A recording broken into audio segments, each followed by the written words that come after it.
Hey guys, so I'm back with another video, and today is my December wrap up. It is about time I got around to doing this. I'm super proud of myself for what I've read in the month of December. I completed 8 books and I'm in the middle of 1 book right now, so actually I completed 9 books. I forgot I read an ebook this month. I'm so proud of myself. 4 of these books actually though I had currently already been reading, but still, like, I finished them all. Like, I finished my main goals to finish by the end of the year, so I'm like good. I'm in a good mood. So the first book I finished is Simon vs. the Homo Sapiens Agenda by Becky Albertalli. This book was interesting, not one of my favorites. I just found it okay. I did find Simon and Blue's little relationship really cute, so it was just okay. I ended up giving this a 3 out of 5 stars. The next book I finished was I Kissed a Zombie and I Liked It by Adam Selzer. This book, I bought this forever ago off of like Book Outlet. I don't even remember why I bought it. I just bought it when I was in like a book buying frenzy. And I finally decided when I was doing the holiday readathon, 24-hour readathon, which I have a vlog for, which I'll link down below, I decided I wanted to pick it up because I needed a break from the other book I was reading, and I was like, this is short, it's less than 100 pages, why not? Whew, this book is something else. So this book is about a girl named Allie, and she lives within a world where, you know, the creatures of the night that we always see in horror movies have actually come out into the real world, and they're now a part of everyday life. And, you know, it's just her kind of dealing with that and, you know, dating a zombie. And so originally going into this book I had like really no expectations because I was like, I don't even know what it's about, I don't know what it's gonna be like. Then I started reading it, and like the first like 2 chapters I really loved. Like, it was great. Like, Allie was really funny and snarky, and it was just great. And then as the book went on, it just got so bad. Like, literally every like irritating tropey thing that happens in any kind of book like this, it happened.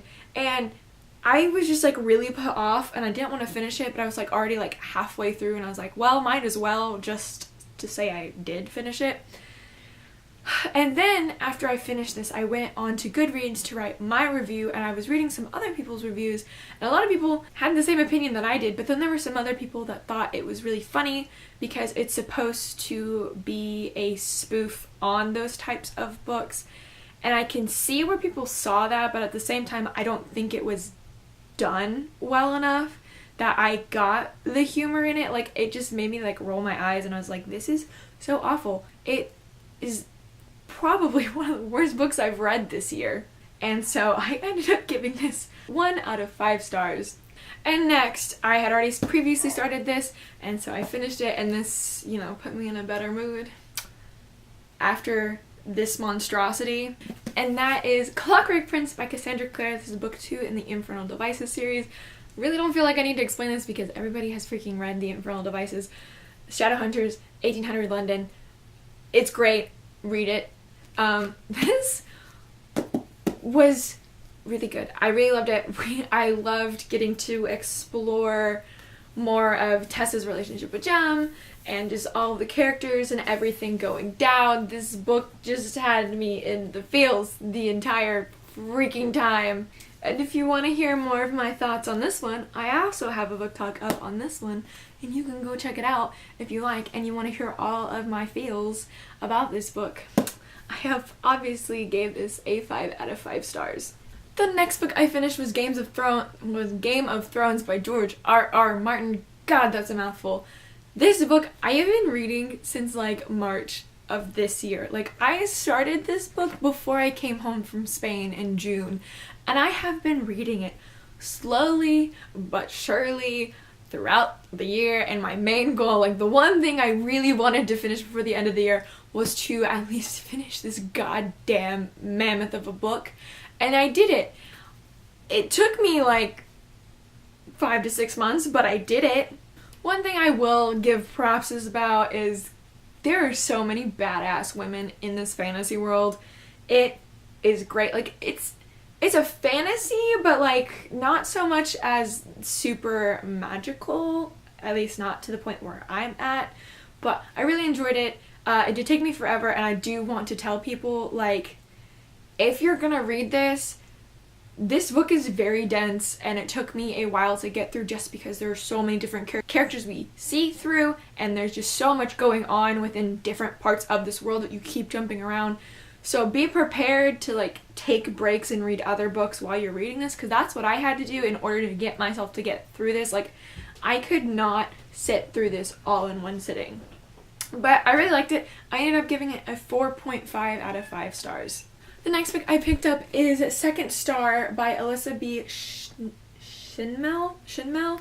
This book, honestly, again, was one of those books I bought forever ago off of Book Outlet, and it's just been sitting on my shelf, and I just finally picked it up, and I was like, I had no real expectations for this book. This is a Peter Pan retelling, and we follow Wendy Darling as she goes on a search for her brothers John and Michael, who disappeared about 6 months ago in a freak surfing storm. And it's just her trying to find them, thinking they're still alive, and then dealing with her grief and, you know, seeing other Peter Pan characters within this. I do want to say, though, with this, there's a trigger warning for drug abuse. This book does have a darker side to it, which I think is partly why I really enjoyed this book. Again, I went in with, like, no expectations. I just really liked the cover, and it was a Peter Pan retelling. I honestly really enjoyed this, even though I didn't give it that high of a rating. There is a bit of insta-love within it, and also there is a instance of cheating, which was not okay with me, but I still really loved it. I love the idea, and I just feel like the writing really improved towards the end of the book. I loved the ending, and just all of this dealing with her grief for her brothers and trying to work out if what happened was really true or not. It was a really great read. I gave this a 3 out of 5 stars. And so the rest of these books I read like the last week and while I was doing the finish-a-thon, and so I will link that vlog down below if you want to go check that out. The first book I finished was Almost Midnight by Rainbow Rowell. This is a bind-up of 2 of her short stories. I bought this because I really love this cover. It's so gorgeous, and it's cute and tiny, and there's illustrations in here, so that's why I really bought it. But I wanted to do this because I wanted to make this my Christmas read for this year, since I do a Christmas read every year. This book really didn't fit that. It wasn't very Christmassy. The first story is a New Year's Eve story, which I thought was really cute. I liked it. And then the second story is what did take place in December, but it was about the launch of the first of the sequels to Star Wars that came out a couple years ago. I don't know Star Wars. I'm sorry. I didn't really like it. It didn't give me what I wanted, because I guess maybe it was because I thought it was a Christmas read, and it wasn't. So it was just okay. I really didn't like the second story just because I didn't really understand it, because I'm not a Star Wars fan, and I would not sit outside for 4 days in the freezing cold to get a seat when I know that you can buy tickets online. So I ended up giving this a 3 out of 5 stars. The next book I finished was Clockwork Princess by Cassandra Clare. This is the final book in the Infernal Devices trilogy. Holy crap! My feels and my heart are forever shattered because of this book, and particularly the ending. I loved it. I loved every second of it. It was just, it's so different, and I loved it so much, and I just love the Shadow Hunters, and I am so excited to actually, you know, getting back into reading and finishing the series, because I want to be caught up by December of this year, because that's when the new book comes out. And so I'm just trying really hard, and I really enjoyed this, and I'm just like kicking myself so hard for wondering why it took me so long to read these. Like, I've had these books forever, and I just never got around to reading them, and now I finally have, and I am so in love, and I'm just gonna say gem all the freaking way. That's all I'm saying, is gem all the freaking way. Okay. I actually have a book talk over this one as well. If you want to hear all of my thoughts and you want to see me cry on camera, it'll be linked down below for you. I obviously rated this 5 out of 5 stars. And the next book I completed was Trials of Apollo Book 2, The Dark Prophecy by Rick Riordan. I liked this book, but I didn't like it as much as I've liked some of the other books set within the Percy Jackson world. It was okay, but the ending makes me really excited for the third book, so I'm excited to see where all of this goes. However, like I said, this is not one of my favorite books he has written. I gave this one, I believe, a 4 out of 5 star. And the final book I read, which I read the ebook Daughter of Time by Sarah Woodbury. This is a random book I picked up because I got it for free, and I was like, oh, romance time travel. in Wales. Why not? I don't know much about Wales. It'll be interesting. So we follow our main character Meg as her and her 3-year-old daughter Anna get transported back to 13th century Wales, where she falls in love with Lywin. I don't know. He was the Prince of Wales at the time. I cannot speak Welsh and I cannot pronounce his name. But she ends up falling into his property. She is rescued by him and his second-hand man, and we follow her. She struggles to come to terms that she is in 13th century Wales and has no idea how to get back to, you know, the 21st century. Honestly, I went into this book not having any expectations. Again, I got it for free. It was like, why not? I don't read a lot of ebooks. Might as well. This book was not the best. I didn't really like Meg. I kind of liked the Prince of Wales, whatever his name was. He was an interesting character. There was insta-love, like literally they were in love within like 2 days of her being there, and then like she ends up pregnant. And I'm like, what? I don't understand. And then obviously they speak Welsh back in 13th century Wales, and she speaks English, but then she's like, oh, well, they also spoke French, so I can speak French because I took French in high school. But I'm like, girlfriend, you're 20. You haven't taken French in a couple of years. And even so, it was probably just basic French. So unless you spoke French at home all the time, you're not gonna be able to communicate. And also, medieval French is different than modern French. Like, even I know that, and I don't speak any French. I don't understand that. I didn't like the insta-love. And then, of course, the very end, she gets suddenly popped back into 21st century America, and she sees her mom, and like a bunch of crap goes down. And I guess from what I read, this is a prequel to a series this woman has written. And so that's all the books that I finished in December, and now the one book that I started. I'm so excited. I managed to, clear out all my currently reading books, so that I went into 2018 only reading one book. And that is City of Bones by Cassandra Clare. I have this beautiful 10th anniversary edition, and I'm in love. Like, this book is just so outstandingly gorgeous. Like, I love the art prints we have within it, but then there's also little drawings scattered throughout the chapters, and I just really love this.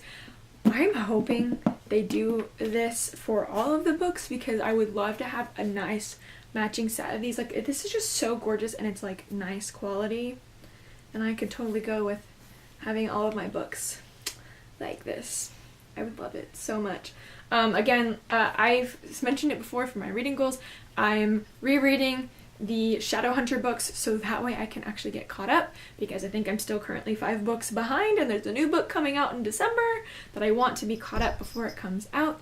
And so in December I read a total of 172 pages. I'm almost halfway through at this point, and I really want to finish it this week so I can move on to City of Ashes. But I'm enjoying it very much. Although I do have to say, I read these books back in high school, like early high school. It was probably like my sophomore, junior years when I read these. Really loved them, and again, when I started picking them up, I kicked myself so much for like, why didn't I read these before? Because I saw them in the library all the time, but like, the covers are ugly, so I didn't want to read it because it looked stupid. But now I'm just like, why did I do that? I love it. It's such a great story. Like, I love the characters and the world. I love the world so much. Anyways, my only thought so far on this book is like, how did I not notice how annoying Clary is? And another thing I have to say is, when I first read these books, I don't know why, but I hated Simon so much. Probably through the first 3 books, I hated him. I didn't understand why he was there. I'm like, just go away. You're annoying. You're ruining everything between Jace and Clary, and they're like meant to be together. Because, high school Kristen is just like that. And now that he's here, I'm like, now that I've already like he's grown on me from the first time I read this series, and I'm going back and reading it, I'm like, I love Simon. Why did I hate Simon in the beginning? Anyways, so that's all the books that I read in December. Super proud of myself. I had a really great reading month. And let me know down below what books you read in December. Were you able to catch up on all your goals for December? Because I was super proud to end this year on a good note. Yeah, so let's chat up in the comments. Don't forget to like and subscribe if you want to see more videos from me. Until then, I will see you guys in my next video. Goodbye!